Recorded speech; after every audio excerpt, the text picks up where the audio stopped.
La grâce et la paix du Seigneur soient avec vous. Salama na neema ya Mungu iwe na nini wote. Je dis que la grâce et la paix du Seigneur soient avec vous.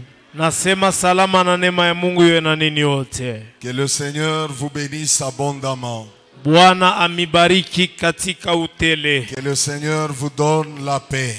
Bwana amipe salama. Et qu'il soit la solution à tous vos problèmes. Na awe jibu kumaneno yenu yote. Ça fait 2 semaines durant que j'étais pas parmi vous.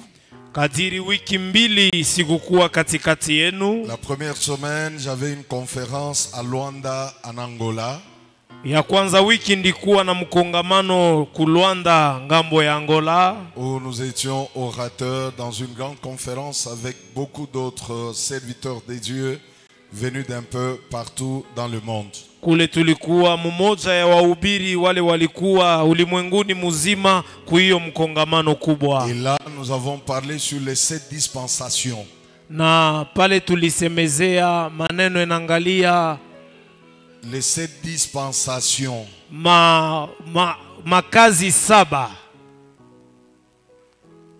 ya kiroho. Les 7 dispensations, c'est comme des temps, des 7 ans, quelque chose comme ça. Inakuwa kama mawakati. Et moi, je parlais sur la dispensation de promesses. Mindi semezea semu inangalia malako. Tout s'est très très bien passé et nous bénissons le Seigneur pour cela. Yote lipitikana muzuri, tunabariki Mungu juu ya hiyo. La deuxième semaine qui est la semaine passée.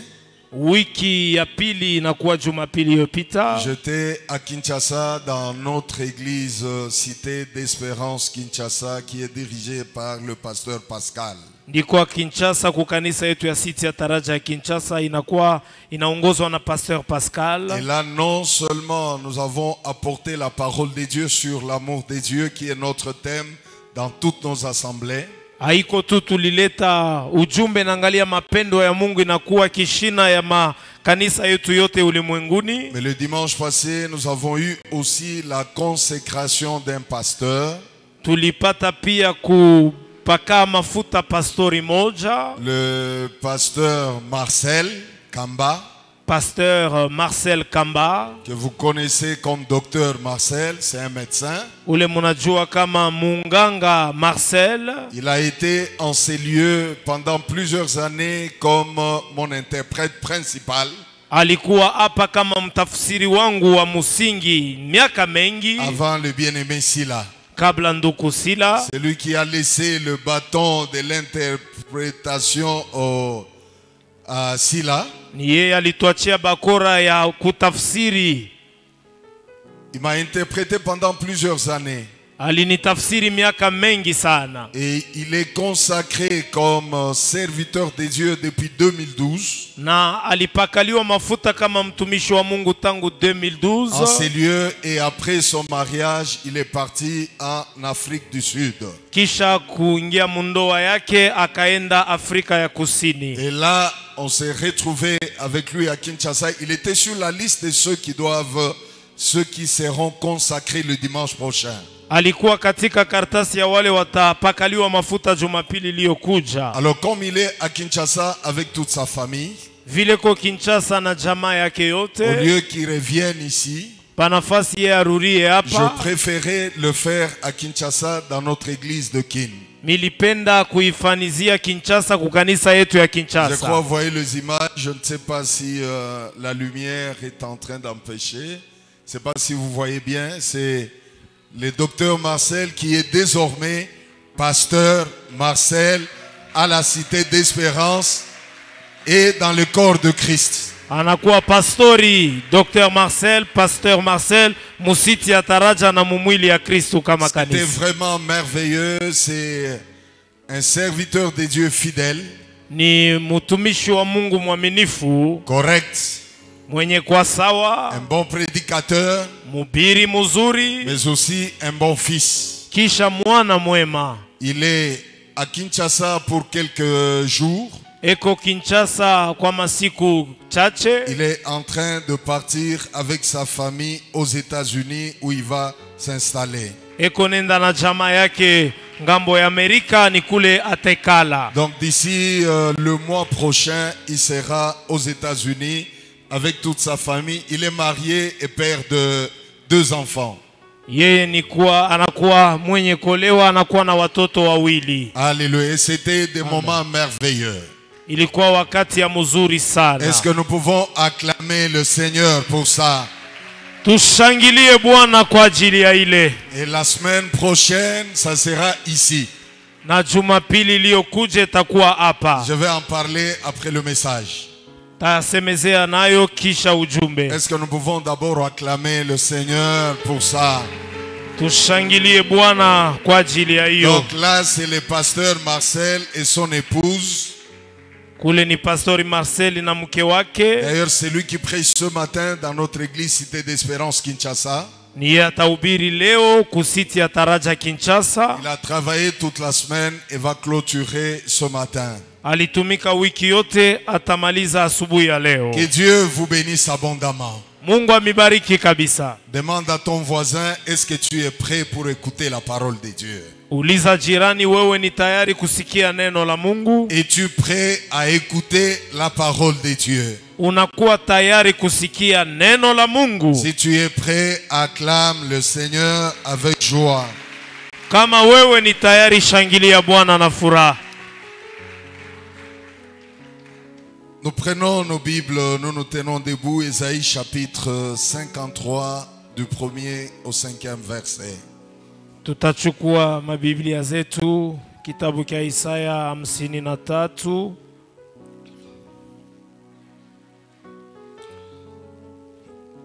Vous y êtes?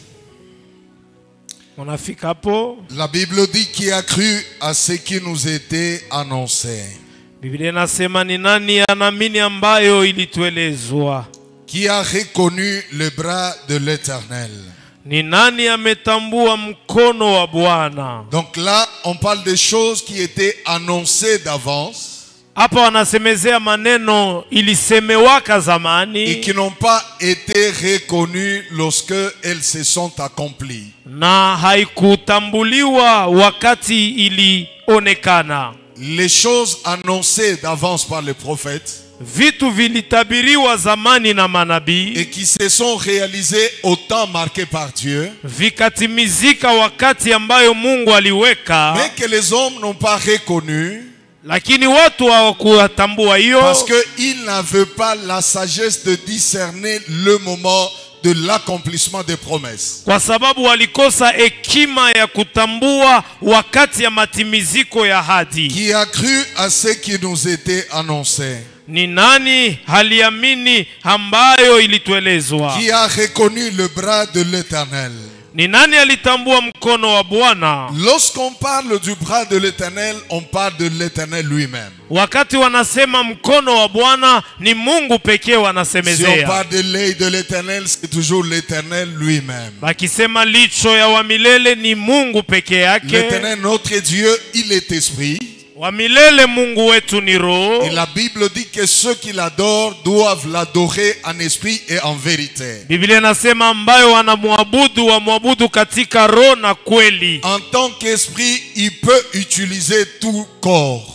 Kama roho anaweza kutumia mili zote. Ou il peut parler au travers de n'importe qui ou de n'importe quoi. Anaweza kusemezea mutu kupitia mutu yoyote wala kitu kyokyote. La Bible dit il s'était levé devant lui comme une faible plante. Biblia inasema maana aliinuka mbele yake kama mchipuko mzaifu. Donc quand Dieu est venu sur la terre, il est venu comme une faible plante. Wakati Mungu alikuja hapa duniani, alikuwa kama muti mzaifu. Comme un rejeton qui sort d'une terre desséchée. Kama mchipuko inapotoka katika udongo ukavu. Donc une terre desséchée, une terre sans vie, une terre sans eau, mais qui produit le rejeton. Udongo haiko na uzima ndani yayo, haiko na maji ndani, inatoa mchipuko. C'est là que ce qui est impossible aux hommes est possible à Dieu. Ni pale ile ambayo haiwezekane kwa watu inawezekana kwa Mungu. La terre qui n'a pas d'eau, Udongo haiko na maji, la terre qui est sèche, udongo mkavu, mais qui arrive quand même à sortir le rejeton, lakini inatoa hiyo mchipuko, qui arrive à faire germer une plante. inatosha muti kabisa mzaifu. Tout ça parce que c'était le temps de Dieu Kwa sababu ilikuwa wakati ya et que la Mungu parole de Dieu devait s'accomplir. na neno la Mungu ilipasha kutimizika. C'est pourquoi dans ta marche avec le Seigneur, Ndio kwa maana mkutembea kwako na ne Bwana, regarde pas ce qui se passe autour de toi. usitazame ile napita kando kando Parce que yako. quand le temps de Dieu sonne,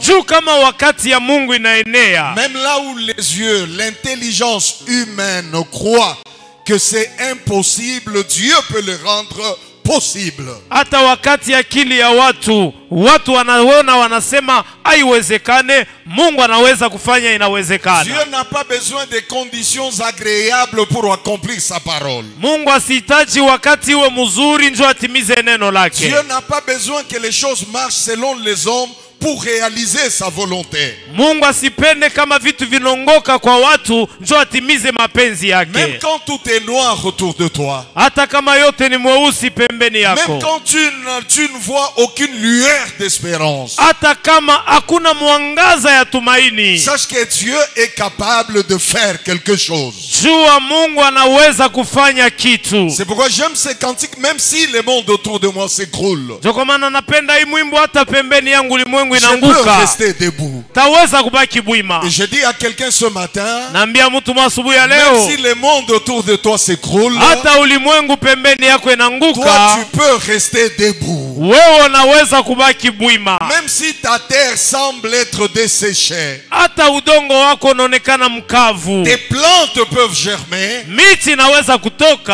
parce que tu as l'eau de la parole kwa sababu una maji ya que neno. personne ne voit. Ile mtu asioni C'est une eau spirituelle. ni maji ya kiroho, C'est un appui spirituel. ni inakuwa nguzo ya C'est une kiroho, racine spirituelle que personne ne peut voir, ni muzizi ya kiroho mtu hawezi naiona, mais à laquelle tu es connecté. kwa kule umeambatana. Alléluia. Vos pensées ne sont pas les pensées de Dieu. Mawazo yenu haiko ya Mungu, Vos voix ne sont pas les voix de Dieu. manjia zenu haiko ya Mungu. Dieu est capable. Mungu anaweza. La Bible dit il n'avait ni beauté ni éclat pour attirer nos regards.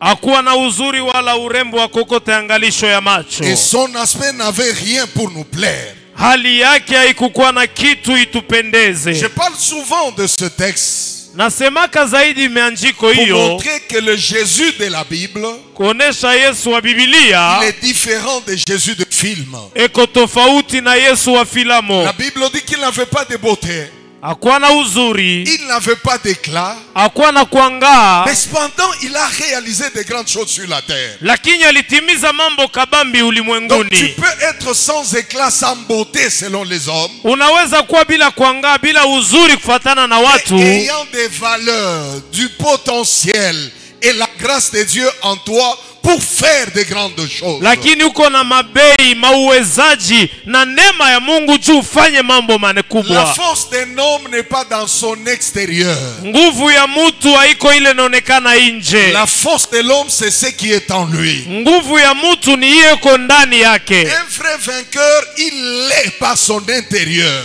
Mshindaji wa kweli eko mshindaji ndani yake, La vraie victoire commence à l'intérieur. na ushindi wa kweli unaanza ndani. Ce que tu crois, c'est ce qui arrivera. Ile unaamini ni hiyo ambayo itafika, Parce que ce que tu crois, c'est ce que tu déclares. na kwa sababu ile unaamini ni hiyo takiri. David était tout petit devant Goliath, Na Daudi alikuwa ndogo mbele ya mais Goliati, en lui, il y avait un Dieu grand. lakini ndani yake mulikuwa Mungu kubwa. En David, il y avait un Dieu grand. Ndani ya Daudi mulikuwa Mungu kubwa. Est-ce que frère, tu peux diminuer un peu le volume un peu?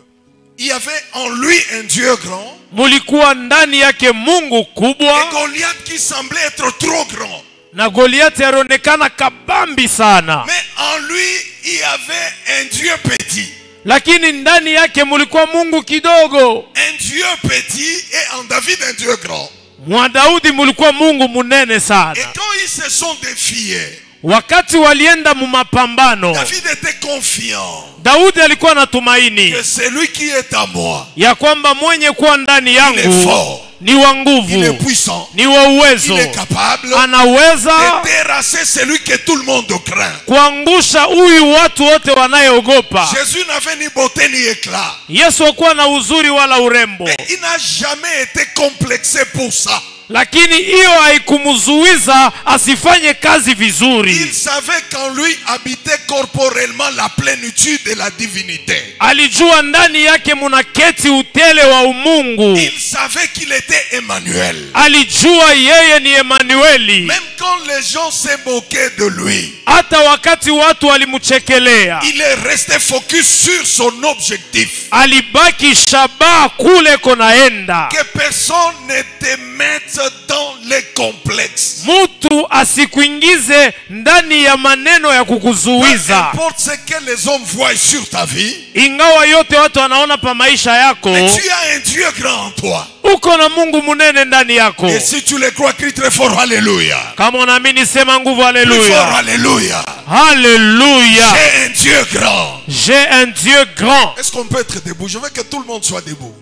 Dis, j'ai un Dieu grand. J'ai un Dieu grand. Dis au voisin, j'ai un Dieu grand. J'ai un Dieu grand. Plus rien Plus rien ne me résistera. ne me résistera. Plus rien Plus rien ne m'étouffera. ne m'étouffera. Plus rien Plus rien me terrassera. ne me terrassera. Celui qui est à moi, Celui qui est à moi, il est plus fort il est plus fort que celui qui est dans le monde. que celui qui est dans le monde. Je vaincrai Je vaincrai au nom de Jésus-Christ. au nom de Jésus-Christ. Maintenant, écoutez le verset 3.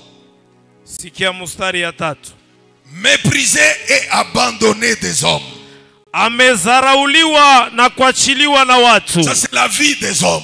Ijo maisha ya watu. Tu seras méprisé, tu Utazarauliwa, seras abandonné. utachiliwa, C'est pas un problème. haiko mambo. Dieu est avec toi. Mungu eko na Fais wewe, ce que tu dois faire. fanya ambayo napasha Même kufanya. si les hommes te méprisent, Hata watu wanakudharau, dis au voisin, ambia jirani, ton mépris kudharau yako ne change rien. haibadilishe Dans kitu mon engagement pour le Seigneur ndani ya shabaha yangu juu ya et Bwana dans ma marche avec Dieu. na ndani ya mwenendo yangu na Tu Mungu. peux me mépriser, j'avancerai. Utenizarau, utasonga mbele. Tu peux m'abandonner, j'avancerai. Utenyachilia, tasonga mbele. Tu peux me quitter, j'avancerai. Unaweza kunyondokea, tendelea na mwendo. J'ai une mission sur la terre Niko na kazi pa et dunia j'accomplirai ma mission. na tatimiza ile kazi. Homme de douleur Mutu wa maumivu et habitué à la souffrance. anayezoea mateso.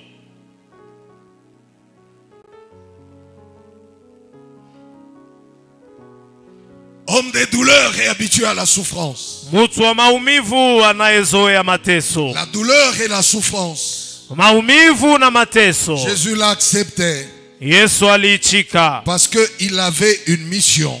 kwa sababu yeye alikuwa na kazi. Il les acceptait parce que c'était dans sa mission. Aliichika hiyo kwa sababu ilikuwa ndani ya kazi yake. Semblable à celui dont on détourne le visage. Amefanana mtu ambaye wanageuzia uso. Vous savez qu'il y a des personnes qu'on ne regarde pas deux fois. Unajua kuko watu hawaangaliake mara mbili. Parce qu'on pense qu'ils ne sont pas importants. Juu tunazani hawana na bei. On les salue comme si on ne le voit pas. Kuwasalimia kama tuwaoni. On détourne le visage. Tunageuza na uso. Parce qu'il n'avait ni beauté ni éclat pour attirer le regard. Kwa sababu hakuwa na uzuri wala urembo wa kokote angalisho ya Mais bien macho. aimés frères et sœurs, Bapendwa ndugu na ce dada, qui est arrivé à Christ, ile lifikia ça Kristo peut vous arriver aussi. inaweza kukufikia na Mais ne weye. vous laissez pas abattre par les comportements des hommes. Usipungukiwe juu ya tabia ya watu. Ne vous laissez pas détruire par les attitudes des hommes. Usijache kuharibiwa na mahali ya watu. Que l'homme t'accepte ou ne t'accepte pas. Mutu akuichike akukatale. Que l'homme te respecte ou ne te respecte pas. Mutu akuheshimie wala sikuheshimie. Que l'homme te salue ou ne te salue pas. Mutu akupatie jambo wala hapana. Tu as un objectif avec Dieu. Wewe uko na shaba na Mungu. Reste attaché à Dieu. Ambatana na Mungu. Garde la parole de Dieu. Chunga neno. Accomplis ta mission. Timiza kazi yako. La même personne mutu moja moja qui te salue pas aujourd'hui ula kusalimie peut leo te saluer demain. anaweza kusalimia La même kesho. personne Mutu moja moja ne considère pas aujourd'hui asikupe bei peut te leo considérer demain. anaweza kupa bei Ce kesho. qui est important pour toi, Yenye kuwa na maana c'est kwako de rester fidèle baki à la mwaminifu parole de Dieu. kuneno la Mungu. Rester fidèle à Dieu Baki mwaminifu kwa et Mungu continuer la marche. na endelea na mwenendo. Regarde le voisin. Maria jirani, Il lui peut arriver qu'aujourd'hui, mwambie il peut arriver aujourd'hui. je n'ai ni beauté ni éclat. Sina uzuri wala urembo, Et en me regardant, mukunyangaria me mépriser et m'abandonner. unaweza kunizarau na kunyachilia. Sache au moins Jua ya kwamba j'ai un futur avec Dieu. niko na masiku ijayo na Mungu, J'ai des promesses à moi. niko na maahadi ndani, Je crois que Dieu est capable de le réaliser. naamini Mungu ataitimiza. Les faibles d'aujourd'hui peuvent devenir les forts de demain. Wazaifu wa leo wanaweza kuwa wa nguvu wa Les kesho, abandonnés d'aujourd'hui bakuachiliwa ba leo peuvent devenir le recherché de demain. banaweza kuwa wenye kutafutwa sana kesho. Mais la vie de tout homme appartient à Dieu et non à un homme. Maisha ya kila mtu inaangalia Mungu, hapana mtu. La décision du changement d'un homme ne dépend pas de toi ni de ton attitude. Mabadiliko ya mtu haiangalie wewe wala hali Il yako. est le Dieu qui prend des hommes dans la poussière, il les nettoie et leur donne de la valeur. Anatosha watu kumavumbi, kuwaosha maji na kuwapa bei. C'est pas pour rien que Dieu met cette personne à tes côtés. Haiko kwa bure Mungu anaweka ule mtu pembeni yako. Ne considère pas seulement son présent parce que tu connais pas son futur. Usitazame paka leo yake ujue kesho Ne yake. détermine pas le lendemain de quelqu'un par rapport à ce qu'il vit aujourd'hui. Usiweke nukta kwa maisha ya mtu kufuatana na ila naishi Parce que leo. quand Jésus arrive à la croix, Kwa sababu wakati Yesu anafika il s'écrit msalabani, tout est accompli. anasema yote Il mekwisha. accomplit la mission Anatimiza et kazi il a fait de grandes choses même avant de mourir. na alifanya maneno kubwa hata kabla Que kufe. personne Mtu hata ne moja t'enterre avant ton temps. asikuzike kabla wakati yako Que yeneye. personne Mtu hata te moja convainque que ashikuhakikishie tu ne peux rien. ya kwamba uwezi Que kitu. personne ne te convainque Mtu que asikuhakikishie tu n'as pas de futur. ya kwamba una na masiku ijayo. Il est le Dieu de tout le monde. Ni Mungu wa batu Il fait bote, grâce à qui veut faire grâce. anafanya neema kwa mwenye anapenda Quand kufanyizia il veut neema, et comme il veut. vile anapenda na namna anapenda.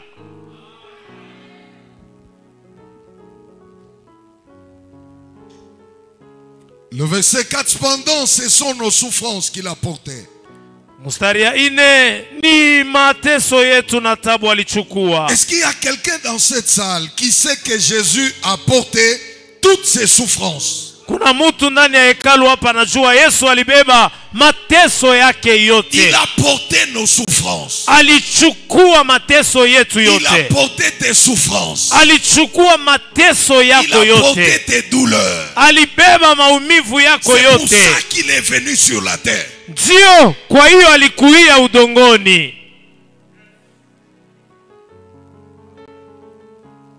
Et c'est dans nos douleurs qu'il s'est chargé. Na ni maumivu yetu alibeba. Et nous l'avons considéré comme puni. Lakini tulimubeba kama mwenye C'est kupigwa. ça la pensée de l'homme. Njo mawazo ya Quand mutu. quelqu'un souffre, Mutu kama iko c'est nateswa, que Dieu l'a puni. Mungu anampiga. Il est puni. Anapigwa na Comment Mungu. tu peux avoir Dieu Namna gani unaweza kuwa na et Mungu vivre ce que tu vis là? uko naishi maisha uko naishi? Dans la marche de l'homme avec Dieu, Mukutembea kwa mutu na il y a Mungu, toujours des choses que Dieu permet pour un temps. kuna vitu Mungu anaweza kuruhusu juu ya wakati. Et ça nous appelons épreuve. ile tunaita kipimo. Dieu permet les épreuves. Mungu anamuru vipimo, Et pendant les épreuves, na wakati ya vipimo les hommes te considéreront comme étant punis par Dieu. watu watazani ya kwamba uko napigwa na C'est Mungu. comme ça que Job était pointé du doigt même par ses amis. Ni hivi tuliona Yobu anashontwa bilole hata kwa warafiki Parce que yake. Job, ce qui t'arrive n'est pas normal. Ndugu Yobo, maneno yanakufikia iko sawa. Comment peux-tu dire que tu es correct avec Dieu et vivre ce que tu vis? Namna gani uko nasema niko sawa na Mungu lakini hivi uko naishi? Je console Niko na fariji tout frère, ndugu toute wote, sœur, dada dans cette wote salle ce matin. ndani ya kanisa hiyo asubuhi ya Qui leo, marche dans la vérité avec Dieu. anatembea mkweli na Qui n'a Mungu, pas de problème avec Dieu. ana na mambo la Mais qui Mungu, traverse des moments difficiles. lakini amevuka wakati ya Et des fois tatizo, qui se pose des questions. na wakati ingine anajiuliza Est-ce que swali, Dieu me connaît ou il ne me connaît pas? Mungu ananijua wala Je hapana? parle à ces personnes-là. Nasema na wale watu, Que Dieu vous connaît. Mungu Dieu anamijua, est avec vous. Mungu ako na Ce que mwe. vous traversez aujourd'hui, Kile munaishi c'est leo pour un temps. ni ya La wakati, gloire qui viendra utukufu sera itakuja, plus grande que itakuwa la kubwa gloire du passé. kuliko utukufu Parce que ilipita. notre Dieu, Mungu wetu il est fidèle. ni mwaminifu.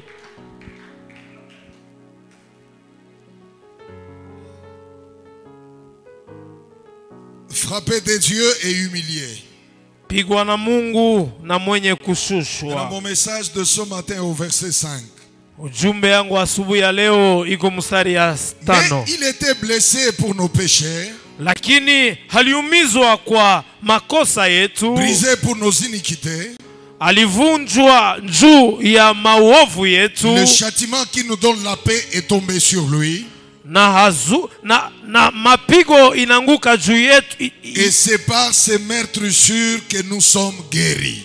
na ni katika vionda vyake tumepata uponyaji. Est-ce que tu peux répéter après moi? C'est par ces meurtrissures Ni kwa vionda, par ces meurtrissures que je suis guéri. que je suis guéri. Reprends, c'est par ces meurtrissures C'est par ces meurtrissures que je suis guéri. que je suis guéri. Reprends encore, c'est par ces meurtrissures C'est par ces meurtrissures que je suis guéri. que je suis guéri.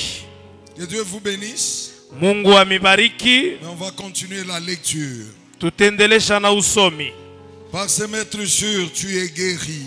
Kwa vionda vyake umepata uponyaji. Nous prenons Marc chapitre 16, Beba kitabu kia Marko 16 le verset 17 et 18. mustari ya 17 mpaka 18. La Bible dit, Marc chapitre 16, le verset 17 et 18. Marko 16 mustari ya 18. Voici les miracles qui accompagneront ceux qui auront cru. Natazama miujiza itakaposindikiza ambayo waliamini. À mon nom, ils chasseront le démon.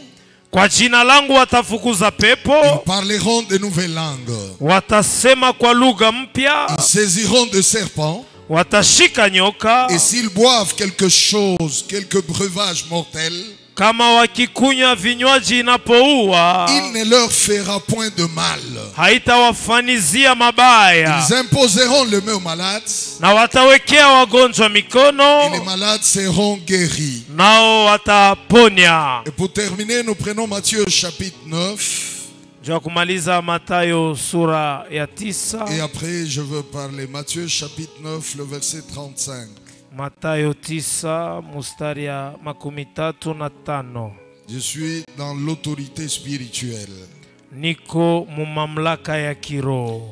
Jésus parcourait toutes les villes et le village, Naye Yesu alikuwa ametembea miji yote na vijiji vyote, enseignant dans le synagogue, akifundisha katika masinagogi prêchant la bonne nouvelle du royaume, na kuhubiri habari njema ya ufalme, guérissant toute maladie et toute infirmité. na kuponya magonjwa yote na ulema wote. Jésus parcourait toutes les villes et le village, Yesu alizunguka miji yote na vijiji vyote, guérissant toute maladie et toute infirmité. kutunza magonjwa yote na ulema wote. Il annonçait la bonne nouvelle Alipasha habari njema, et il guérissait toutes les maladies et les infirmités. aliponya magonjwa yote na ulema wote. La parole de Dieu Neno la Mungu n'est pas seulement pour des centres urbains.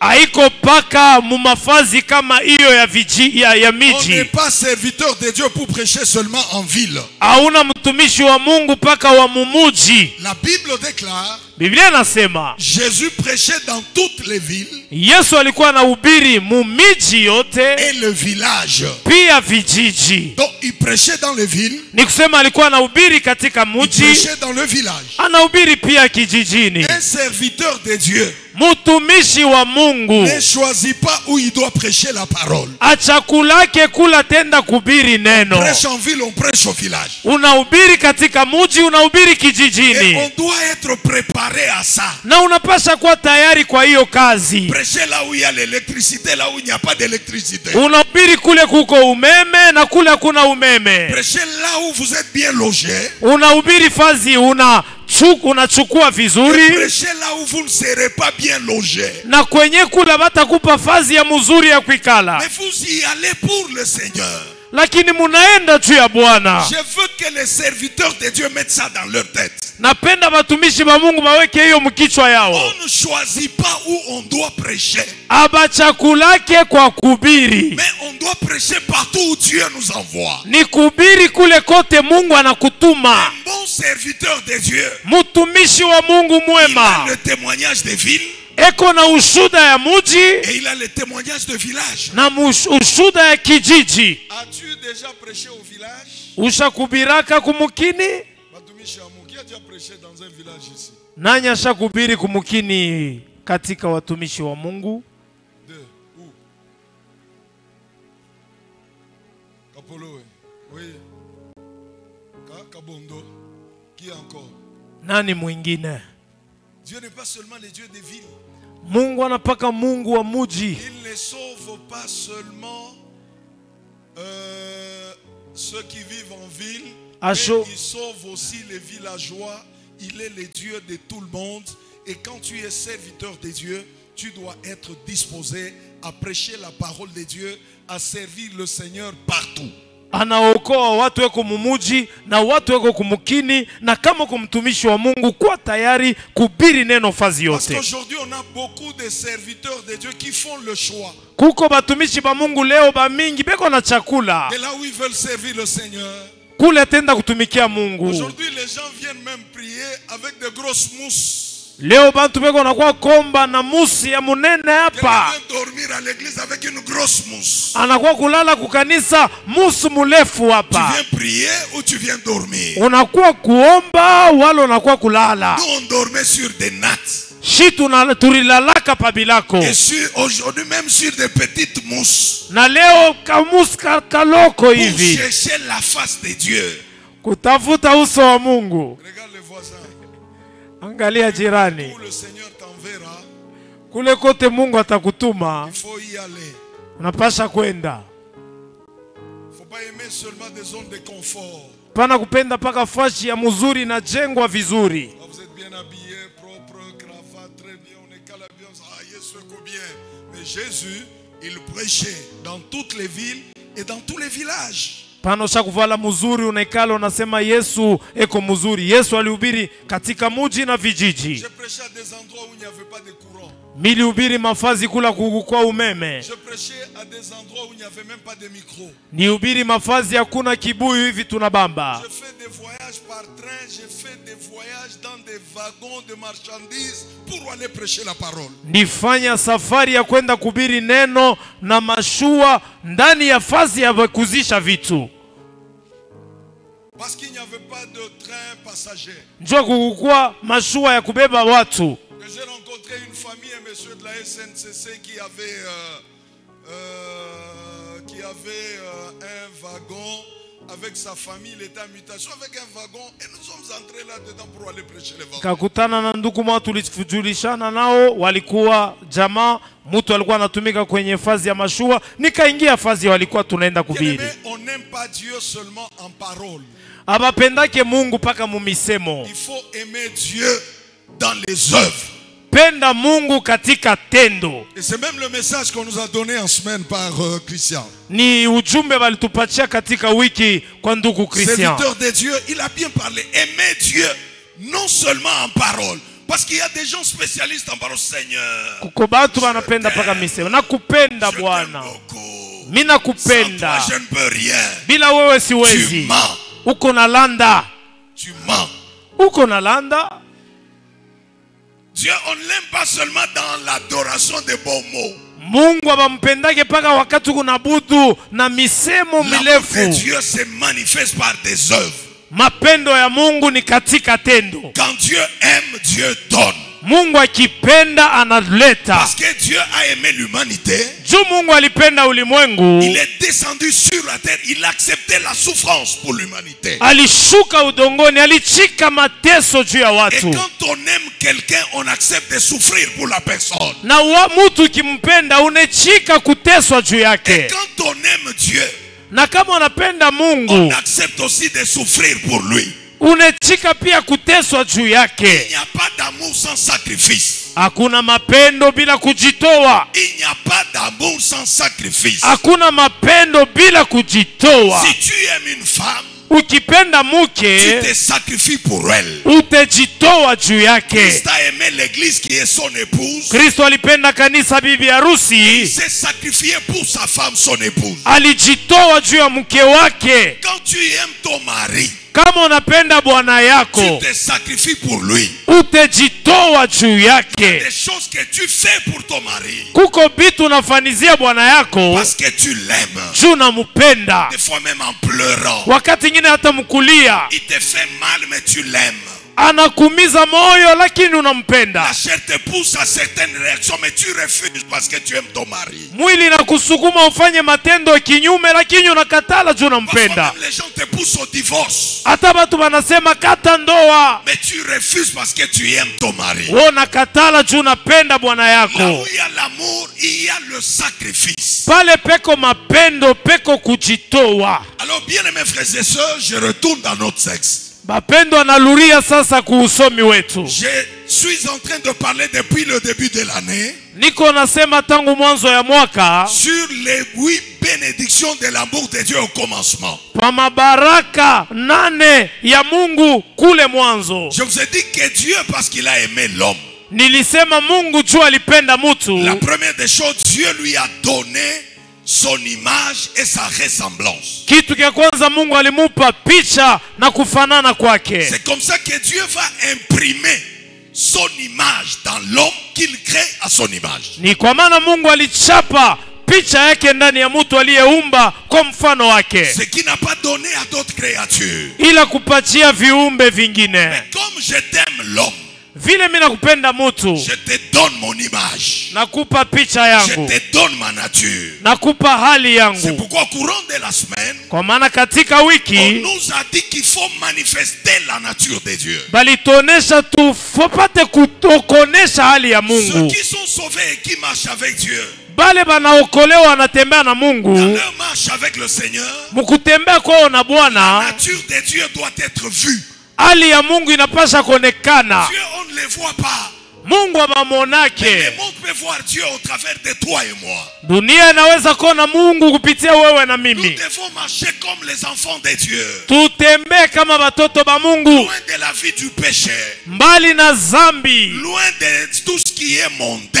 Mbali na yote ya dunia. Marchant dans la vérité et dans l'amour. Tumetembea katika mapendo na kweli. Nous pardonnons mutuellement. Tumesameana sisi kwa wengine. Là où il y a l'amour, il y a le pardon. Pale peko mapendo, peko usama. La nature de Dieu, Dieu est miséricordieux. Ndani ya hali ya Mungu, Mungu ni warema. Il est celui qui pardonne. Anasamea zambi. Celui qui a la nature de Dieu. Na mwenye kuwa na hali ya Mungu, il pardonne aussi. Anasamea pia.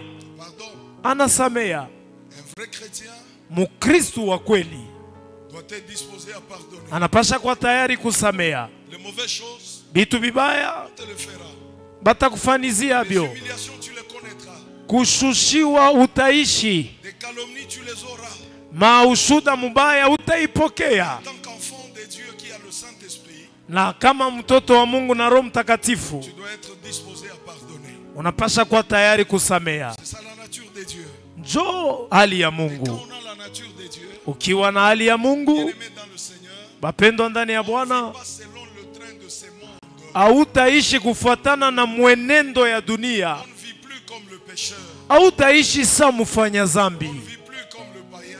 Hauishi kama mpagano. Nous vivons comme des enfants de Dieu. Tunaishi kama watoto wa Mungu. Partout où nous passons, Nafasi yote il est tunapita, important que les hommes voient que nous sommes différents d'eux. ni mzuri watu watambua ya kwamba tunakuwa tofauti nao. Que tu es encore jeune. Saa zingine uingali kijana. Je peux te dire qu'à ton âge, il y a des gens qui ont fait de grandes choses avec Dieu. Acha nikwambie, kwa miaka huko nayo kuko watu walifanya makubwa na Mungu. Parce qu'il y a des personnes qui pensent que parce qu'elles sont jeunes, elles peuvent se comporter comme elles veulent. Juku watu wengine banazani vile bengali babiana banaweza kufanya vyote La banapenda. Bible dit, jeune homme, réjouis-toi dans ta jeunesse, livre ton cœur à la joie pendant les jours de ta jeunesse, mais sache qu'un jour, Dieu t'appellera en jugement. Ta jeunesse, tu peux la donner à Dieu, tu peux la sacrifier à Dieu, tu peux la confier au Seigneur, afin qu'étant jeune, tu commences à servir le Seigneur. Moi, je suis pasteur depuis l'âge de 22 ans, 21 ans et demi, 22 ans. Mimi niko pastori tangu miaka 22, 21 kipande. Et aujourd'hui, nous vieillissons avec le Seigneur. Na leo hapa tuko nazeka na Bwana. Nous allons vieillir davantage avec lui. Na tutazeka naye zaidi.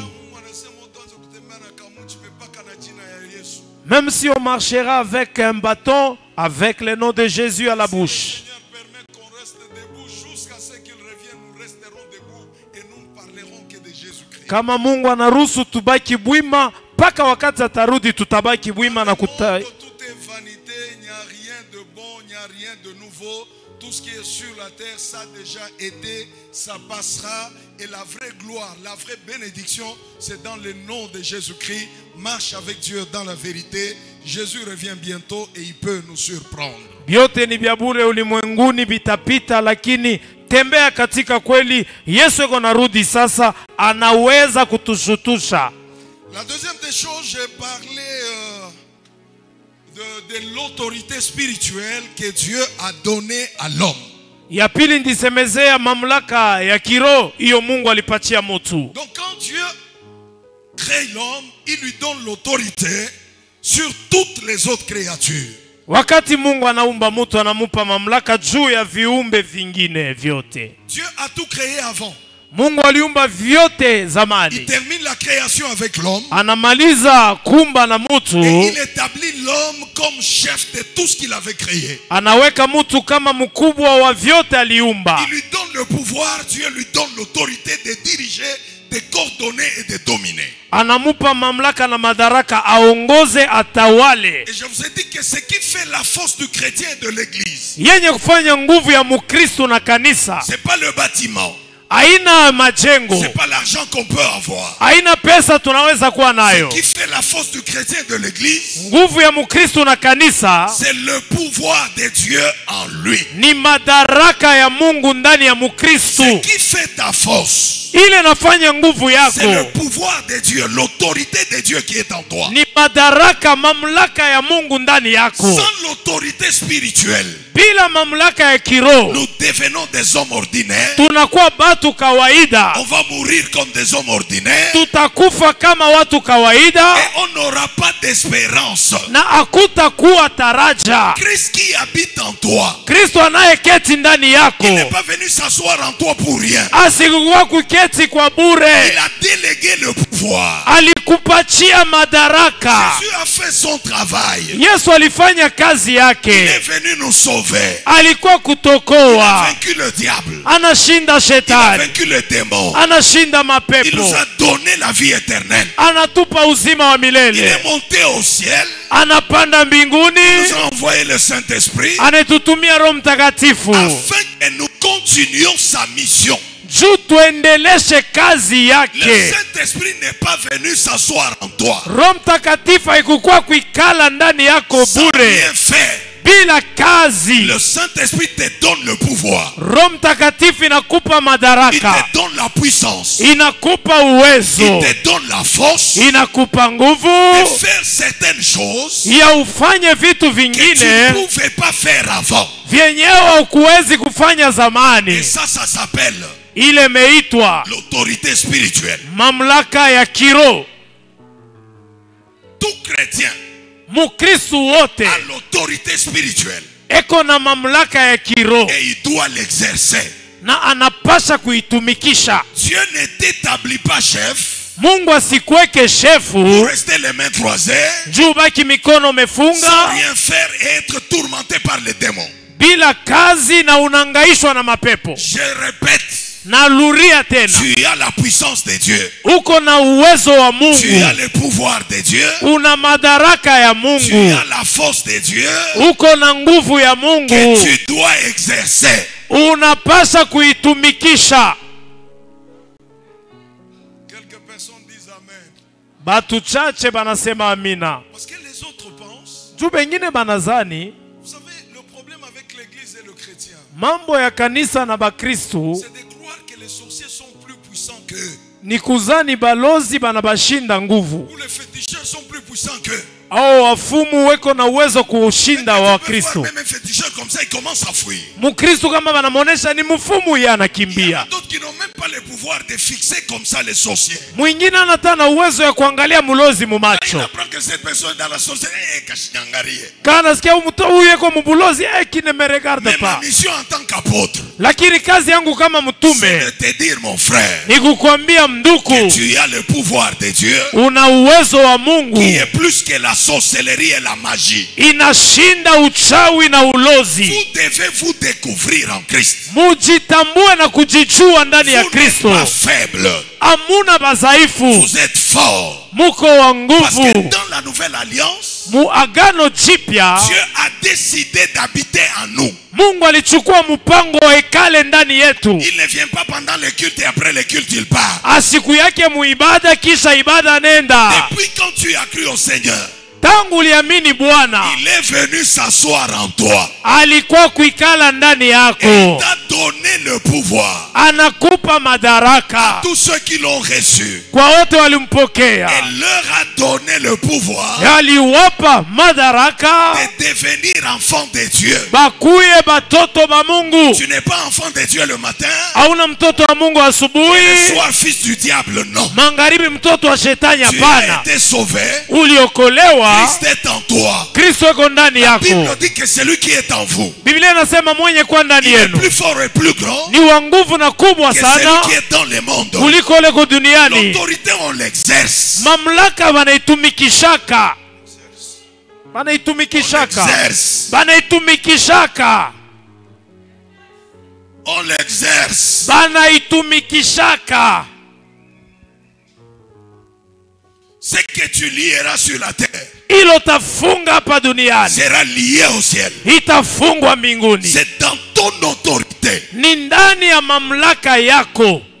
Le diable était menteur. Shetani anakuwa muongo. Le diable a été vaincu. Shetani ni mwenye La kushindwa, sorcellerie a été vaincue. na ulozi nyewe La ushakuangushwa, magie a été vaincue. uchawi ushakushindwa. Voilà pourquoi nous existons. Jo, kwa maana tuko hivi, Ne mnatuona. crains rien. Usiogope kitu, Ne promène pas de regard inquiet. usiangaishe macho. Dieu est en toi. Mungu ni ndani yako.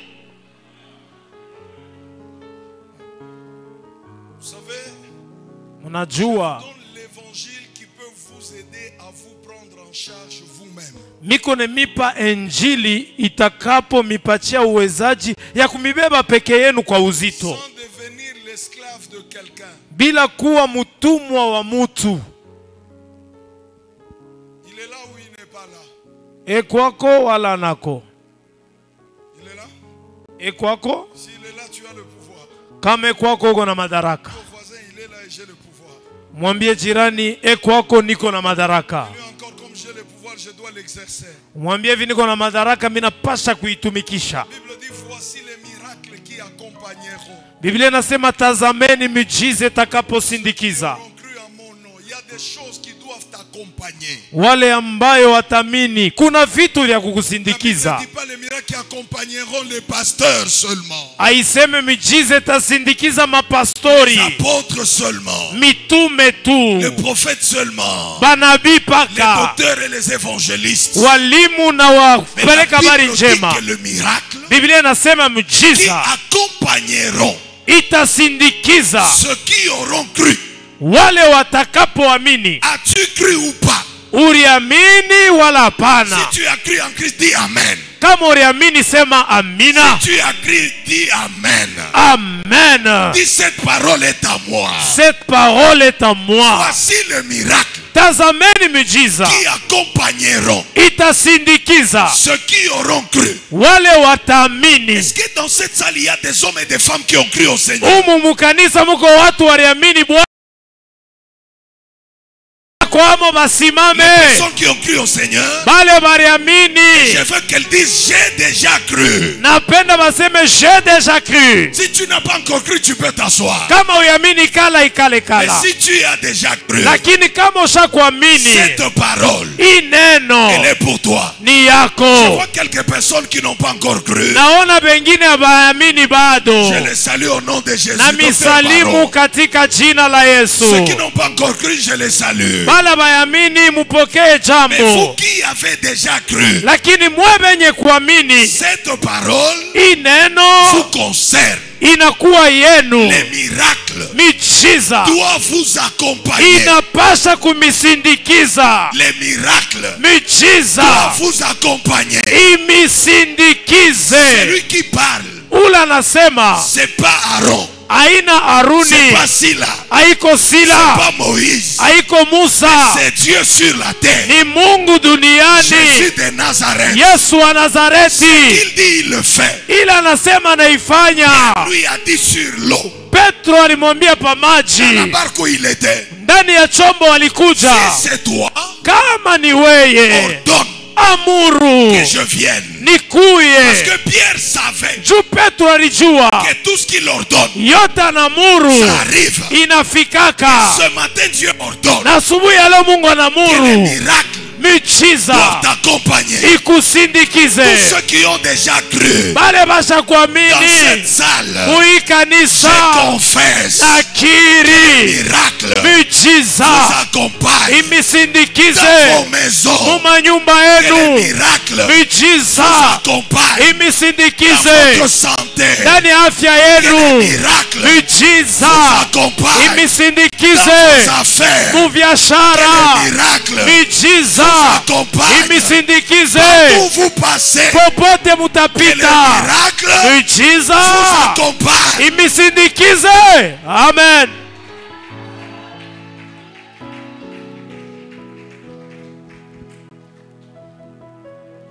Que tous ceux qui s'approchent de lui Kwa wote wanapokaribia kwake croient que Dieu existe waamini Mungu ana eko et qu'il est le rémunérateur na yeye anakuwa mwenye de kulipa tous ceux qui le cherchent. wale wote wanamtafuta. Je veux qu'on me mette Hébreux 4:2. Wanyekewa Hebrania 4:2. Car cette bonne nouvelle Hiyo habari njema qui vous est annoncée, ile ilimepatiwa Hébreux 4:2. Waebrania 4 Car mstari wa cette pili, bonne nouvelle kwa sababu hii habari njema qui vous est annoncée ce matin imemipewa leo asubuhi, leur fut aussi annoncée. ili wapewa Et sawasawa, la parole qui leur fut annoncée lakini neno ambayo ne iliwahubiriwa leur servit de rien. haikuwasaidia kukitu, Parce qu'elle ne trouva point kwa sababu haikupata la foi chez ceux qui l'entendirent. imani kwa wenye kulisikia. La même parole Hii neno moja peut moja agir chez les uns, inaweza kutenda na wengine rester inactif chez les autres. na kubaki bila tendo kwa wengine. Ceux qui croient, je veux qu'ils restent debout. Wenye kuamini babaki Ceux qui bwima, n'ont pas la foi, mettez-vous. basho imani mwikale. Voici le miracle tazameni qui miujiza accompagneront itasindikiza ceux qui auront cru. wale watamini. Ce n'est pas seulement ton voisin. Haina paka jirani Bien, mais la pembeni. vie chrétienne est une vie. Maisha ya Kikristo ni C'est uzima, une vie que nous devons mener. ni maisha ya kuishi, Parole que nous devons déclarer. ni neno ya kukiri. La foi que nous devons avoir. Imani tunapasha kuwa nayo, Car cette bonne nouvelle que vous recevez aujourd'hui, kwa sababu ya habari njema mnapokea leo asubuhi. vous n'êtes pas le premier à l'écouter, à la recevoir. Amuna ba kwanza kuishikia na kuipokea, La nouvelle heure fut aussi annoncée. ili wapachiwaka nao Mais pia. à eux, elle ne leur servit de rien. Wao haikuwasaidia kukitu. Pourquoi elle ne leur a pas servi à Juu quelque chose? ya nini haikuwasaidia kukitu? Parce qu'elle n'a pas trouvé la foi Haikupata imani chez ceux qui avaient entendu. kwa wale walisikia. Il y a des personnes, quand je parle de l'autorité spirituelle, Kuna bengine nikisemezea mamlaka ya kiroho, dans leur tête, ils se disent c'est bon, mais pas moi. bengine wanasema iko mzuri lakini ana yetu. Et il y en a d'autres qui se découvrent. Bengine beko najitambua na Ils se disent je ne kujivumbua. savais pas. Nasa sikujua, Je suis un prince. niko mtoto wa mfalme, niko na J'ai le mamlaka, pouvoir. niko na J'ai la madaraka puissance na uwezo, que je peux exercer. tatumikisha. Tant que l'héritier est encore petit, Murithi engari mtoto mchanga, il ne diffère en rien d'un esclave. ana tofauti na mtumwa. Grandissez, allons plus loin. Mukomeye, twendeni mbali, Exercez l'autorité spirituelle. mutumikishe mamlaka ya kiroho. Comment exercer l'autorité? Namna gani kuitumikisha? Un, Ya kwanza, chassant les démons. kufukuza Est-ce mapepo. que tu sais que tu as le pouvoir Unajua ya kwamba na uwezo de chasser les démons de ta maison? ya kufukuza mapepo Au nyumbani nom kwako, de Jésus, mujina la Yesu J'ordonne Kristo. Na à tous muru les démons mapepo de yote lâcher ma vie, yachilie Lâchez maisha ma yangu, maison. yachilie nyumba Lâchez yangu, mon travail. yachilie kazi Lâchez yangu, ma santé. yachilie au afya nom de yangu, Jésus. mujina la Tu sais que Yesu. tu as le pouvoir. Unajua na madaraka, Répète après moi. luri pia kisha Au mimi. nom de Jésus, Au nom de je chasse Jésus, tous les démons je chasse tous les démons qui embrouillent ma vie, qui embrouillent ma qui vie, attaquent ma maison, qui attaquent ma maison, qui attaquent mon mari, qui attaquent ma qui femme, attaquent ma femme, qui attaquent au nom de qui attaquent Jésus, mes enfants. qui attaquent mes enfants. Je chasse tous ces démons. Je chasse tous ces Au démons nom de Jésus. au nom de Jésus. Spirituellement, Mukiro, tout de suite là, hapa hivi sasa les démons ont pris fuite. mapepo yote naenda. Mais je te dis la vérité. Mimi nakwambia kweli, Spirituellement, Mukiro, maintenant même, hapa sasa les démons ont pris fuite. mapepo Vous yanakimbia. savez, l'autorité, c'est un pouvoir. Unajua madaraka, La Bible dit que tout lieu que foulera la plante de ton pied, Biblia inasema pali popote utakanyanga je te le donne. na kupatia Le napo. pouvoir Madaraka impose ta inafansisha personne umutu et ta wako présence là où tu arrives. na wapo wako fazi unafika. Tu ne peux pas être dans ta maison et être dirigé dans la maison par les sorciers, jamais. Hauwezi koko munyumba yako balozi jomeko nongoza nyumba kamwe, Jamais. kamwe. Dis jamais. Sema jamais, Dis jamais. jamais. Les sorciers ne régneront pas dans Wa- ta maison. Walozi hawatatawala munyumba yako. Les sorciers ne régneront pas dans cette église. Balozi hawatatawala mui Les kanisa. sorciers ne régneront pas dans ma maison. Balozi hawatatawala munyumba S'ils yangu. ne veulent pas se convertir, Kama bapende kuamini, ils seront toujours confus. batakuwa paka katika Ils te feront la mufuruko, guerre. batafanya Ils vita, ne te vaincront jamais. abata kushinda kamwe. Ta maison, Munyumba il n'y yako a que Christ qui règne. ni Kristu njo anatawala. Tu n'as pas deux rois dans ta maison. Hauna na wafalme wawili nyumbani Un kwako. seul roi Mfalme ni moja, qui règne dans ma vie, anatawala maisha dans ma yangu, maison, munyumba dans yangu, cette église, muikanisa, partout où j'arrive. popote minaenda. Qu'une force de ténèbres Hakuna nguvu ya giza régnera là où je suis. itatawala kule niko. Parce que Dieu m'a dit, Juu Mungu alinyambia, tout lieu que foulera la plante de mon pied, Dieu me le donne. fasi yote takanyanga kwa miguu yangu, Mungu anenipa ile fazi. Dis au voisin ce que tu comprends ça. Ambia jirani, uko nashikia, Quand tu le comprends, vile unashikia, tu ne te plains plus. hautaomboleza Tu tena, pleures plus. hautalia tena, Mais tu ordonnes. utamuru. Amen. Tu ordonnes. Utamuru. Je ne dors pas. Héritier encore petit ne diffère en rien d'un esclave. Muriti engari mutoto achane na mtuno. Shilale. Il ne fait que pleurer, Paka kuria. que se lamenter. Na komboleza.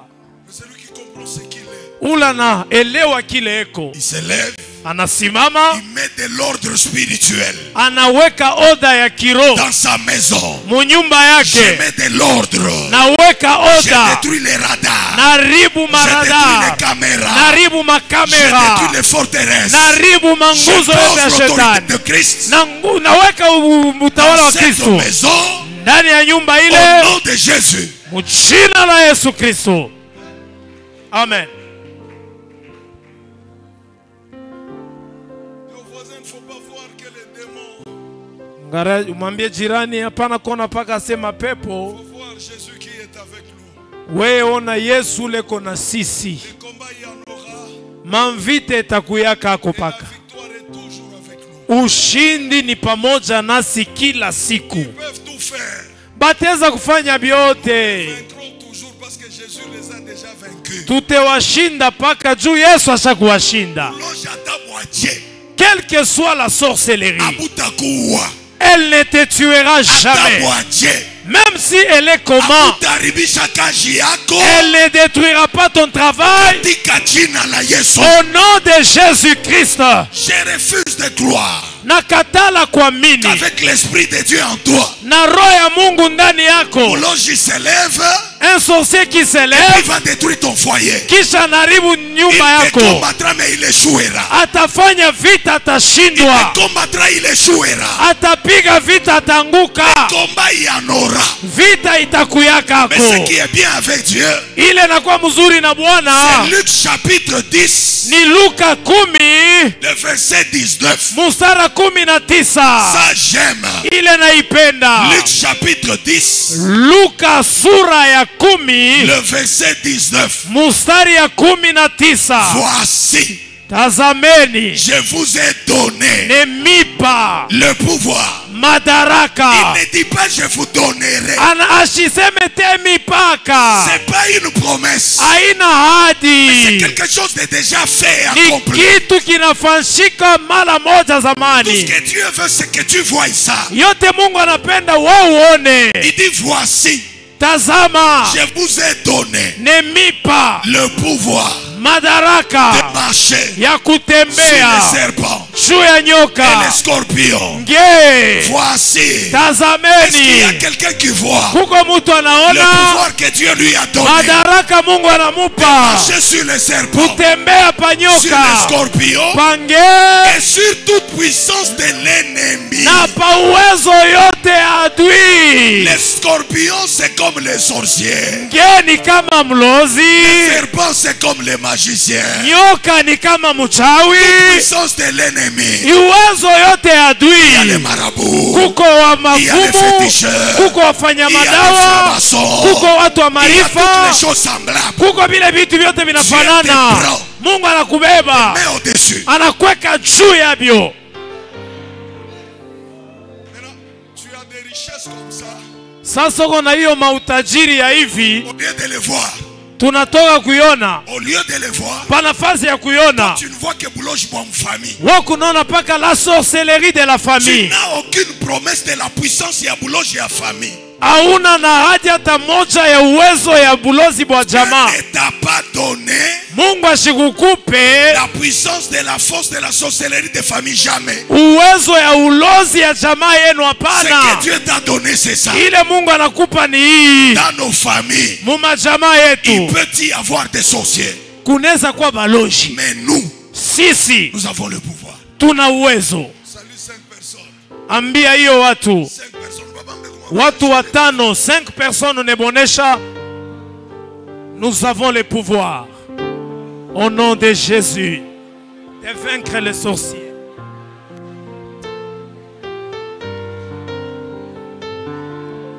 Nom de Ne marche Jésus. pas comme un esclave. Usitembesa mtumwa. Ne marche pas comme un faible. Usitembesa muzaifu. Tu n'es plus faible. Hauna muzaifu. Tu as été pris en charge Ulichukua kwa par uzito. celui qui est au-dessus de tout. Kwa ule juu ya Il vyote. s'appelle Jésus. Ameitwa Il a Yesu. dépouillé les dominations et les autorités. Alivula utawala na Il a mamlaka. vaincu la sorcellerie de ma famille et de ta famille. Alishinda ulozi ya jamaa yangu na yako. Il a détruit la méchanceté des hommes et des femmes. Aliharibu uovu ya watu na ya wanauke. Même la méchanceté cachée. Hata uovu yenye Il y a kufichama. des hommes et des femmes Kuna watu wanaume qui na ne wanaume t'aiment pas, abakupendake. qui font semblant de t'aimer. Banaonekanaka saba na Ils kupenda. cachent la méchanceté.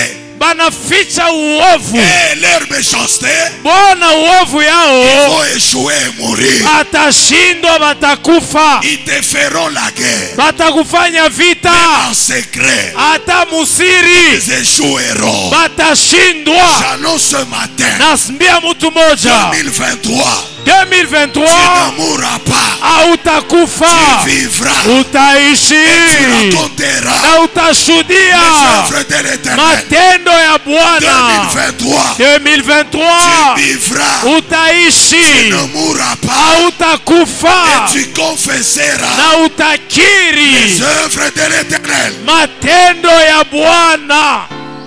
Amen.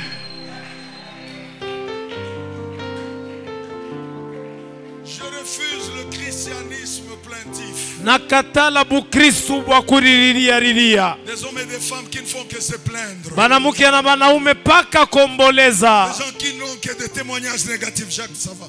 Bantu beko paka na ushuda ya mubaya. Je refuse ça. Nakatala ile. Entre dans ton autorité. Ingia mu madaraka yako. Parle avec pouvoir. Sema na mamlaka. Vis avec pouvoir. Ishi na madaraka. Il y a certaines choses Kuna vitu vingine dans la vie de ta femme ou ton mari hata mu maisha bwana yako wala bibi qui yako ne sont pas normales. abina sawa. On a conseillé, ne change pas. Tunashauri, hakuna Prends mabadiliko. autorité. Beba mamlaka. Faut pas dire, baba. Panapaka kuria papa. Mon mari. Prends autorité. Beba mamlaka. Dans la prière, Mu maombi j'ordonne na muru à tout esprit impur pepo mchafu dans la yote vie de mon mari, mu maisha bwana yangu, l'esprit qui le pousse à l'ivrognerie, pepo inamsukuma l'esprit qui kuulevi, le pousse dans la débauche, pepo inamsukuma l'esprit qui le kuusharati, pousse dans le gaspillage. pepo inamsukuma Allez, vous les kutofezeza, esprits, je vous ordonne. pepo yote Allez, nimeamuru lâchez mon mari. mwachilie bwana yangu, Lâchez-les mumwachilie au nom de Jésus. mujina la Yesu. Vous étiez bien. Mulikuyaka Vous muzuri, aviez la paix. mulikuwaka na salama. Aujourd'hui, Leo pas de paix. hakuna salama. L'homme devient lion, la femme une lionne. Mume anakuwa simba mwanaume, mke simba mwanamke. La maison, mnakuwa mnatononiana mpaka macho. Et vous ne faites que vous terroriser avec des yeux. Quand tu viens devant le Seigneur, tu ne fais que te plaindre. Na kama unakuwa kwa pastori ni paka kujiririsha. Tu as l'autorité et le pouvoir. Uko na mamlaka na madaraka. Exerce ton autorité et parle. Beba mamlaka na sema. Tu as remarqué que les comportements de ces jours, ce n'est plus le comportement de ton mari. Unaangalia hii tabia ya bwana yako hii mashiku, aina yake la nakalaka Il nayo. n'était pas comme ça. Ashiku kuyake Ma hivi. femme, quand je l'ai épousée, elle n'était pas comme ça. Bibi yangu pale ndimo waka kuku yake hivi. Ça, Hii c'est un feu étranger. inakuwa moto ya nje. Ça, Hii c'est une puissance des ténèbres ni uwezo ya giza. qui veut nous détruire. Inapenda Au kutuharibu. lieu de se lamenter, Pa nafasi ya kuriaria. aller en famille, oh, mtoto yenu, mtoto Kwenda yenu. mujama Prends votre l'autorité. enfant. Beba mamlaka.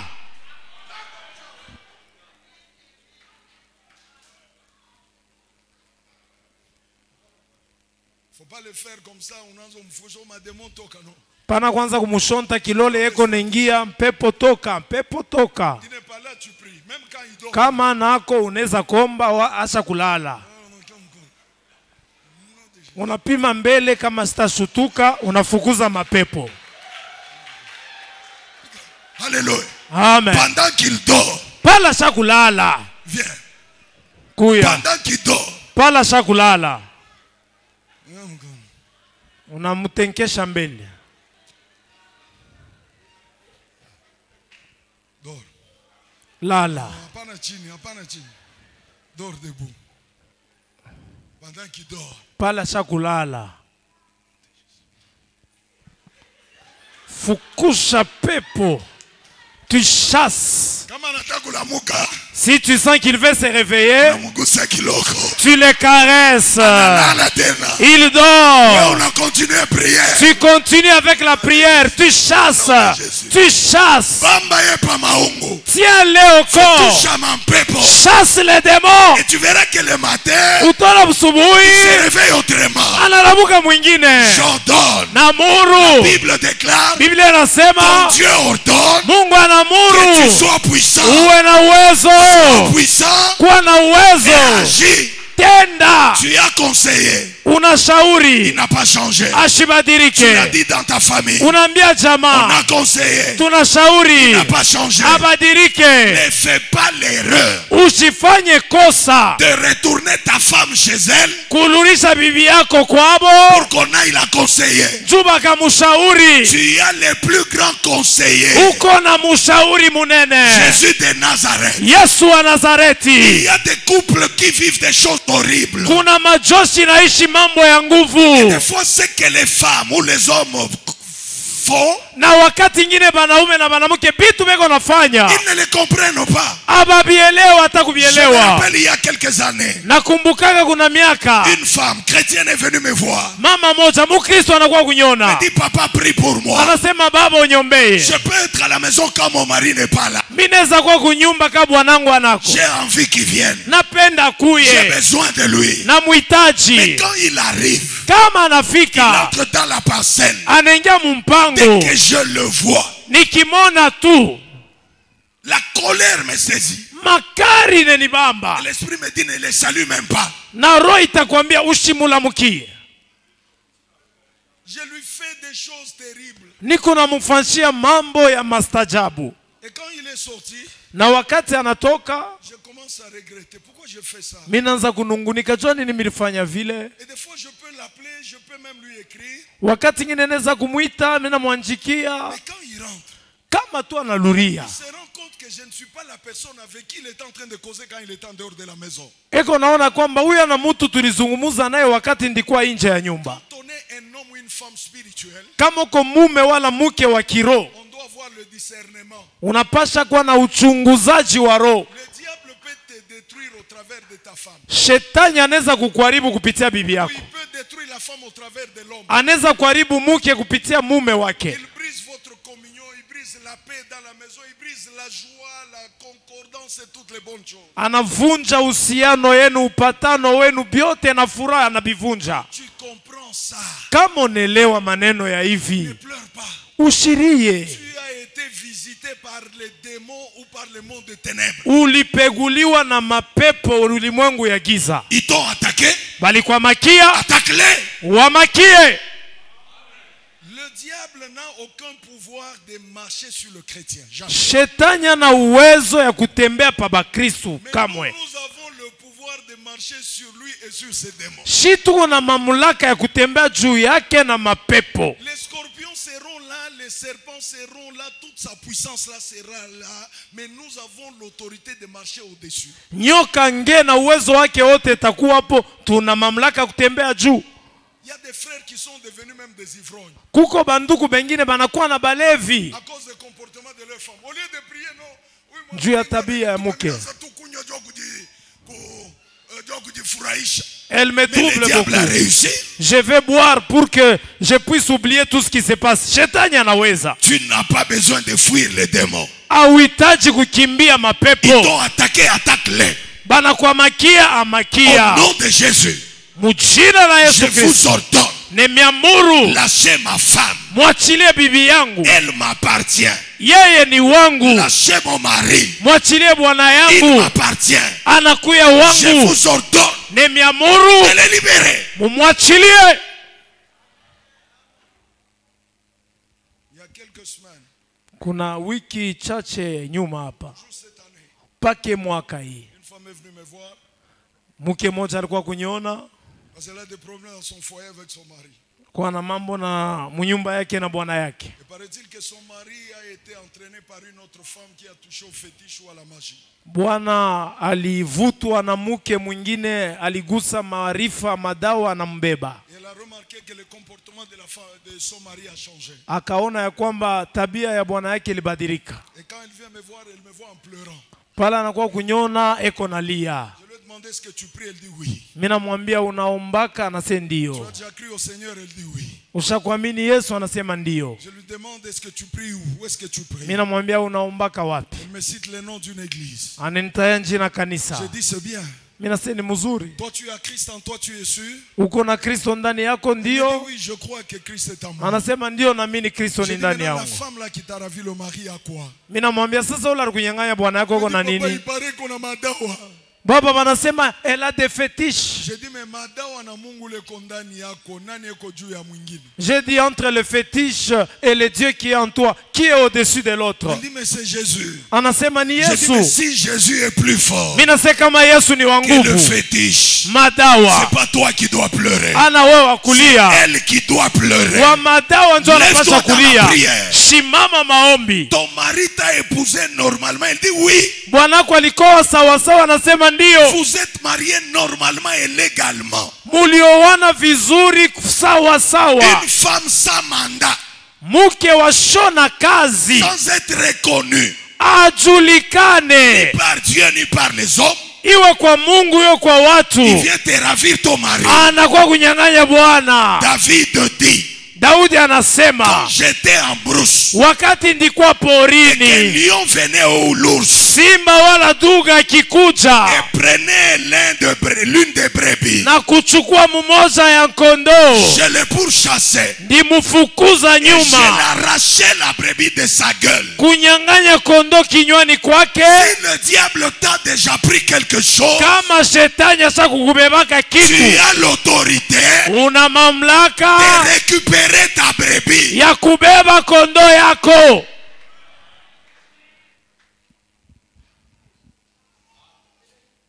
Mwangalie tena voisin. Regarde le voisin, Dis-lui acha christianisme ya kuriaria. mwambie abandonne ce christianisme plaintif. Weka batoto pale ubaombe. Mets tes enfants là-bas, impose les mains, prie. Le diable peut te voler l'éducation des enfants. Shetani anaweza kukuiba mafundisho ya batoto. Unaona batoto banakuwa maisha Vous voyez des enfants entraînés dans des voies qui ne sont pas bonnes. Ubaweke pale, prie.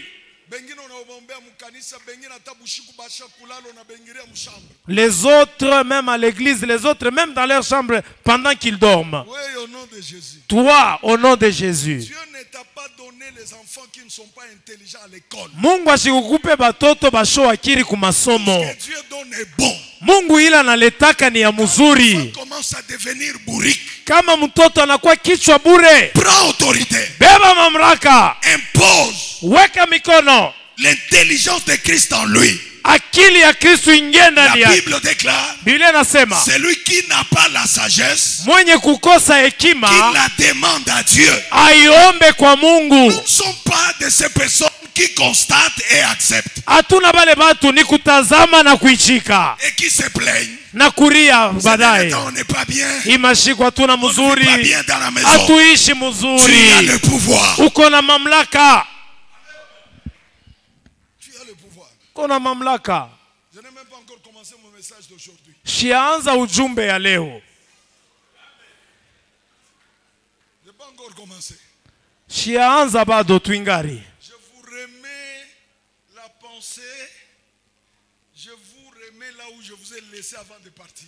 Niko nimelurisha pale mimi nimeachiaka kabla nyende.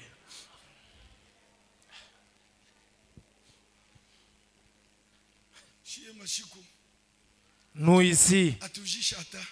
on ne vend plus Bakabale ba madao.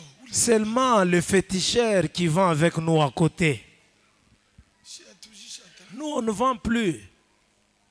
Tariaria we unabambana buloji na madao. Meko pa na riaria. Tu vas taxer les autres des sorciers, des féticheurs. Tu ne continueras qu'à pleurer. Tu es plus grand que ceux qui ont des fétiches. Uko kubwa kuliko benye madawa. Moi je me dis toujours, Mina semaka paka. Ce que je n'ai pas encore aujourd'hui. Kile misi yapata bado leo. C'est parce que Dieu a jugé que c'est pas le moment pour que je l'aie. Ni juu Mungu anaona ya kwamba iko wakati ya mimi nikipokee. Il n'y a rien que le diable m'empêche d'avoir aujourd'hui. Lakini hakuna kile shetani atazuiza nishipate leo. Parce que j'ai l'autorité, le pouvoir sur lui. Juu niko na mamlaka juu yake. C'est moi qui le contrôle. Minjo niko na mongoza. C'est pas le diable qui doit te contrôler. Ana shetani wa kukongoza. Hapana.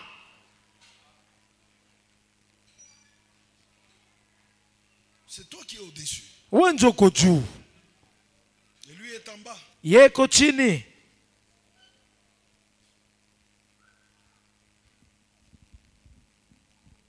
Évite les plaintes. Epukana na kulialia. Tant que l'héritier est encore petit, Ingawa murithi ngali mtoto, il ne diffère en rien d'un esclave. asiachane na mtumwa. Il est sous la garde des administrateurs. Anaongozewa na wasimamizi. Et ce sont les travailleurs dans ta maison Ni bafanyakazi mu nyumba qui yake. le dirigent et qui peuvent même l'envoyer. Njobeko na mongoza wanaweza kumutuma. Comme il ne connaît pas ce qu'il est. Vila jue Vous kileko. savez qu'il y a dans certaines maisons, Munajua kuko manyumba ingine. quand les parents ne sont pas là, Kama bazazi abanako. les bonnes et les domestiques prennent l'autorité sur les enfants de la maison. Ba mama na bababa wale banatumikaka kuile manyumba, banakuwa bashefu muile manyumba. L'enfant parle un peu, coup de taloche, allez va là-bas. Allez, unifurie mangu. Allez, lave ses habits. Na kama unakuwa kumuonesha mama yako, Si tu oses parler. njoo ba héritier encore petit haba. Là, ce sont des héritiers qui sont encore petits. Les parents ne sont pas là. Bazazi abanako. Et il oublie qu'il a l'autorité dans sa maison. An- Il est dans sa maison, lui, elle. C'est pas chez lui, c'est pas chez elle, mais toi, tu es dans ta maison. Ce monde appartient à Dieu. Nous sommes chez nous, c'est Dieu qui a créé et nous avons l'autorité sur tout ce que Dieu a créé. Uko munyumba ni nyumba yenu, haina ya ule mwingine. Hii ulimwengu ni Mungu tu aliumba. Tuko hapa ni Mungu alituweka. Les enfants deviennent esclaves Batoto banakuwa batumwa dans leur propre maison. mu nyumba yao pekee. Mettez-moi Psaume chapitre 8. Munyekee Zaburi 8. Nous commençons par le verset 5. Tunaanza na mstari ya 5. Psaume 8 à partir du verset 5. Zaburi 8 kuanzia mstari ya 5. Qu'est-ce qu'est l'homme Mutu ni nani? pour que tu te souviennes de lui? Kwani wewe umukumbuke. Et le fils de l'homme pour que tu prennes garde à lui. Na mwana wa mutu kwani upate kumwangalishisha. Écoutez le verset 6 et 7, ça j'aime. Musikie mstari ya 6 na ya Tu 7. l'as fait Ulimufanya des peu inférieur à Dieu chini ndogo kwa Mungu et tu l'as couronné de gloire et de magnificence. na ulimuweka taji ya utukufu na kuangaa. Dieu a fait l'homme Mungu alifanya mutu des peu inférieur à lui kidogo chini yake et l'a couronné de gloire et de magnificence. na kumuvikwa taji ya utukufu na kuangaa. Je vous parlerai de ça parce que c'est parmi les choses que Dieu a donné à l'homme dans le jardin. Temisemezea maneno haya kwa sababu ni katika vitu Mungu alipatia mutu shambani. Écoutez maintenant le verset 7. Musikie mstari ya 7. Et tu lui as donné la domination Na ulimupa utawala sur les œuvres de tes mains. pa makazi ya mikono yako. Et tu as tout mis sous ses pieds. Na uliweka yote chini ya miguu yake. La Bible dit tu as mis combien de choses sous ses pieds? Biblia nasema aliweka vitu ngapi chini ya miguu? Tout mis. Vyote. Au-dessus de nous, Juu yetu il y a le Seigneur Jésus. kuko Bwana Yesu. Et toute autre chose, et toutes les autres créatures. Na vyote vile vinabaki chini. Il n'y a aucune autre créature qui soit plus grande que nous. Hakuna kiumbe kingine kinaweza kuwa juu yetu. Il a tout mis sous tes pieds, sous tes pieds. aliweka vyote chini ya miguu yetu. Je veux que tu commences à exercer, que tu essayes l'autorité que tu as. Mimi napenda upate kutumikisha mamlaka uko C'est nayo. alors que tu découvriras que tu n'es pas n'importe qui. Ni pale utavumbula una mtu yoyote. Découvrir que tu n'es pas n'importe qui. Utavumbula una mtu yoyote. Il y a des choses que tu expérimenteras lorsque tu prendras l'engagement d'essayer de commencer à commander. Kuna vitu vingine utaviona na kuviishi wakati utachukua mpango ya kupima, kuamuru na kutumikisha. N'élevez pas le diable. Musinue shetani, N'élevez pas le démon. musinue mapepo, N'élevez pas les combats. musinue mavita, Élevez le nom de Jésus. muinue jina ya Yesu. Lorsque le Fils de l'homme sera élevé, Wakati mwana wa mtu atainuliwa, montrez qui il est. mutajua kile eko. Élevez-les dans votre vie Muinue maisha yenu et exercez l'autorité, le pouvoir que vous avez. na mtumikishe madaraka na uwezo Il y a des munayo. choses que Dieu ne viendra pas faire à votre place. Kuna vitu Mungu atakuwa kufanya pafazi Il yenu. a déjà tout accompli.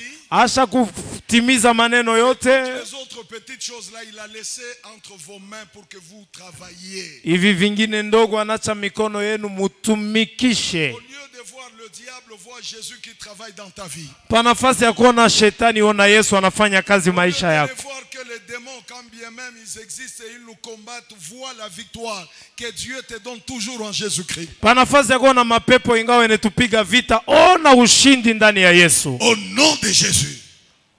Mujina la Yesu Kristo. Comment exercer l'autorité? Namna gani kutumikisha mamlaka? Je vous ai dit en chassant le démon. Fukuza mapepo. 2. Pili, En déplaçant les montagnes. mukuondosha milima. 3. Ya En tatu, guérissant le malade. mukuponya wagonjwa. Mon message d'aujourd'hui était sur la guérison de malades. Ujumbe yangu ya leo ilikuwa pa matunzo ya wagonjwa. Je vais en parler en semaine. Mitasemezea muwiki. Vous comprendrez que la maladie n'est pas votre partenaire. Mutelewa magonjwa aina mwenzenu. Et Dieu n'a pas ordonné à la maladie d'être avec vous.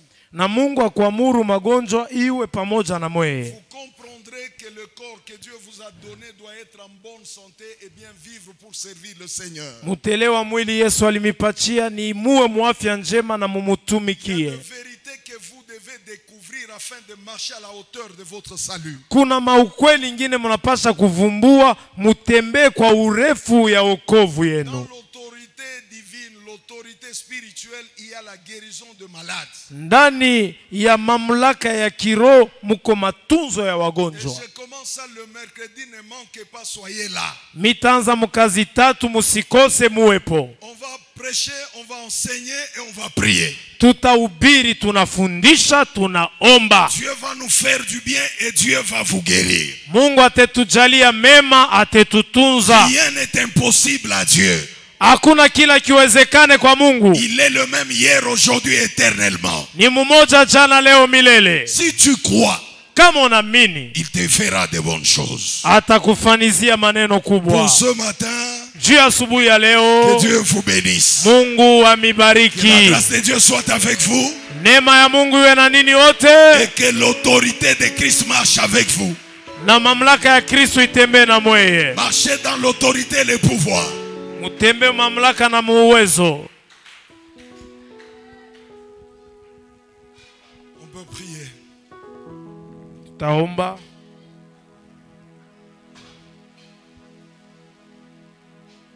Tu commences par remercier le Seigneur. Utaanza mbele kushukuru Mungu.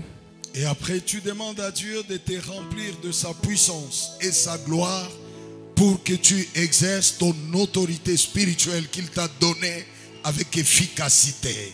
Utaanza mbele kushukuru Mungu, kisha utaomba na utumikishe ile uwezo Mungu alikupatia, upate kuitumikisha na uwezo Tu lui yote. dis, Seigneur, remplis-moi de ta présence. Unamwambia Bwana, unijae na utukufu wako. Remplis-moi de ta gloire. Unijaze na utukufu wako. Afin que je marche dans l'efficacité de l'autorité que tu m'as donnée. Nitembee katika uwezaji ya mamlaka Je ulinipatia. veux être efficace sur le plan spirituel.